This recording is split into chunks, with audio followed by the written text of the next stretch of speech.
Hello everyone. This is gonna be my video of what I thought of the Daytona 500.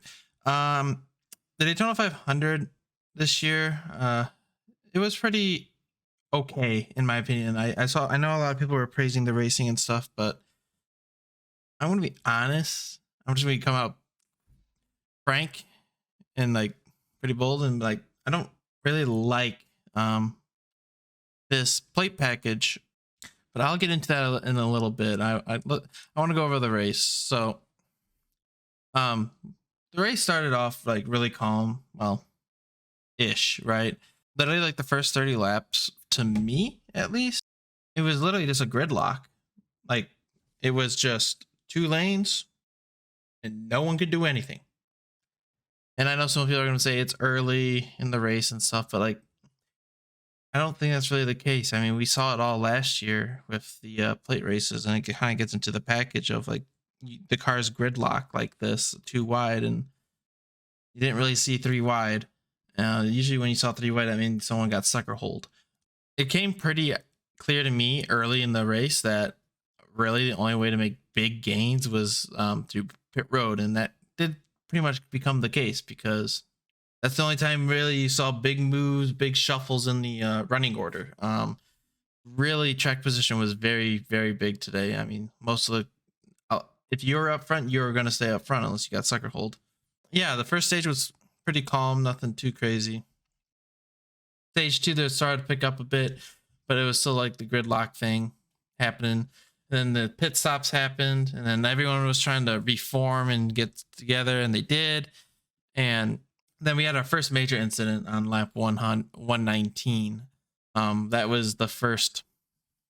I wouldn't really call it a big one. It was more like the moderate one. And that took out some contenders. Chase Elliott, Eric Jones, Tyler Reddick were out of the race out of that. And then there was also multiple cars with damage. Like Ryan Blaney had a lot of damage and somehow got a good finish out of it somehow. Not really sure how that happened, but that did in fact happen. As an Eric Jones fan, I was really sad because he finally got near the front. It took him all race pretty. It took him half the race to get into a decent position, but and then that set up a short sprint to the end of the stage that Ross Chastain won stage 2, and Brad Keselowski won stage 1 with a good move on the Toyotas of Hamlin and Truex. And I think then to stage 1, going back to that, is that the teammates were too committed to each other and just didn't ditch each other when they had to. That comes in later in the race too. Then stage 3 happened. I know there was an early debris caution, and then we went green a long time, and then there was the next crash that was Ryan Preece, Harvick, Truex, McDowell, and stuff. That was near the end of the race because like we had those green flag pit stops, the setup of everyone, and everyone was trying to get clumped up together, and then that big one happened, and that kind of set up the end of the race with like 12 laps to go, like a 12 lap shootout. And that was fantastic. Those last like 12 laps, that was fantastic. And this like the battle with RCR and RFK, and those RFK cars were so strong, and the RCR cars got by them, and it was looking to shape up to be a fantastic finish. And I was really cheering for Kyle to win the 500 as like because it's the only thing he hasn't really done in NASCAR, and kind of like the hey Joe Gibbs, you messed up pretty big. That would have been really cool. But Daniel Suarez spun. I forget exactly how he spun, but he did in fact spin and cause a caution. I thought they were a little trigger happy on the caution, but Suarez ended up getting stuck in the grass, so the caution would have came out anyways. And then that set up for the green white checkers, and this was really interesting because Kyle took the inside, and Austin Dillon were 1-2, and Kyle took the inside, Austin Dillon took the outside, and their plan didn't really work at all.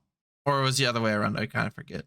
But their plan didn't work at all, and they lost tons of track position, and then that put Stenhouse in the lead after he shoved Logano by the RCR cars, and he made a really good move to get to the lead. And then there was a huge crash down the back straight. That took out a ton of cars. That went into turn 3.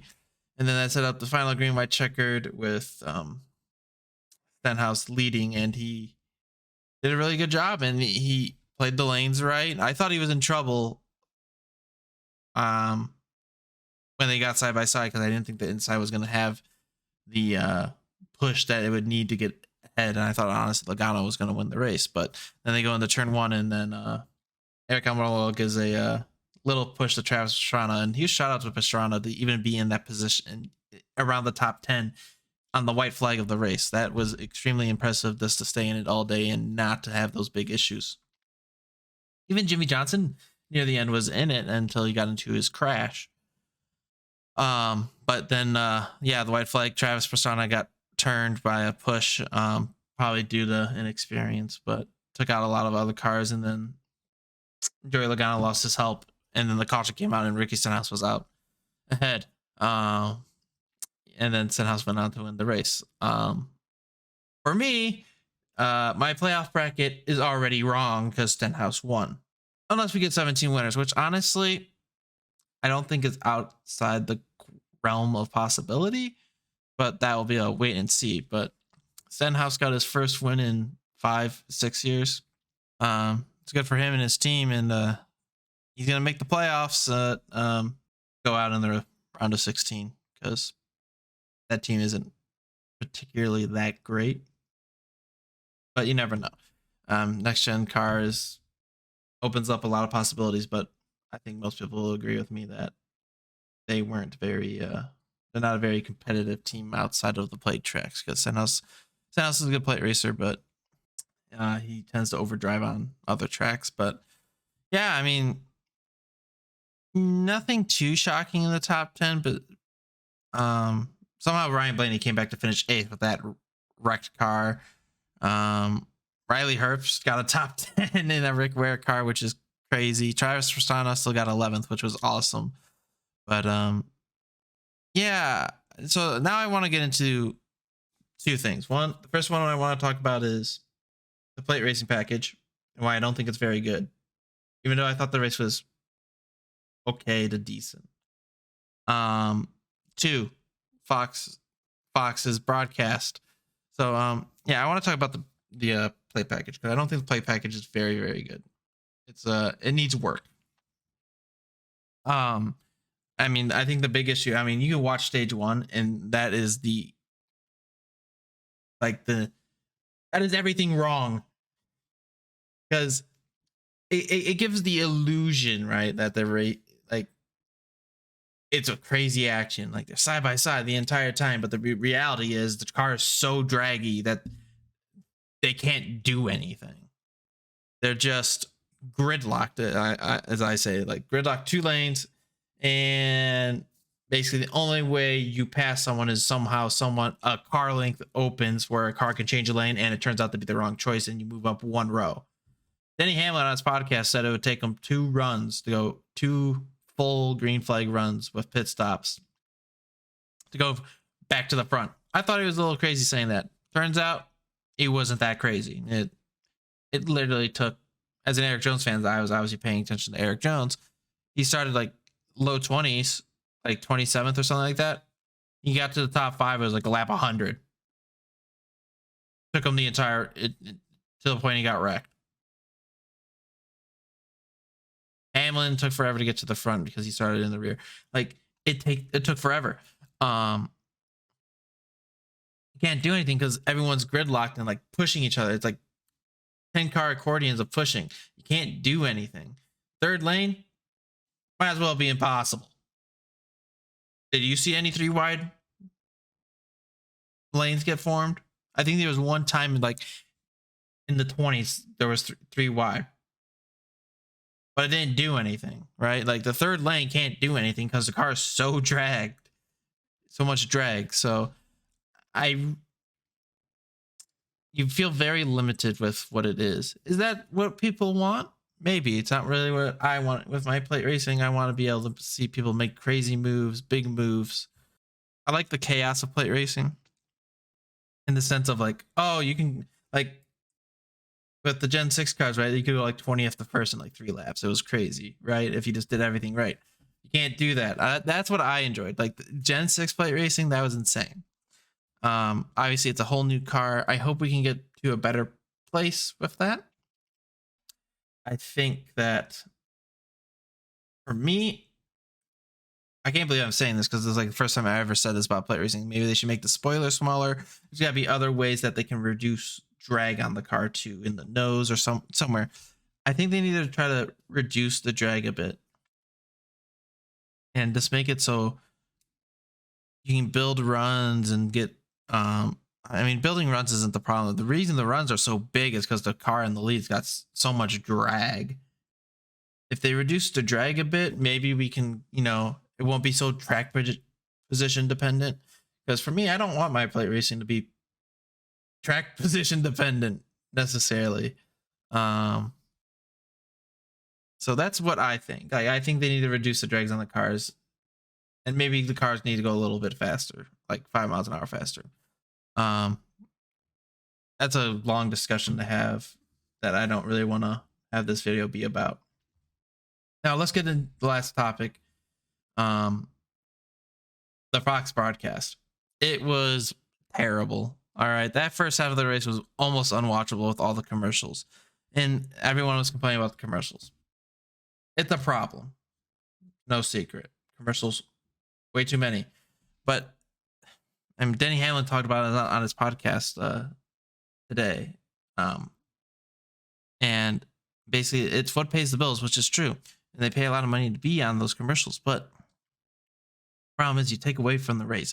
And I think, and going back too, you can see the commercial amount really hasn't changed at all.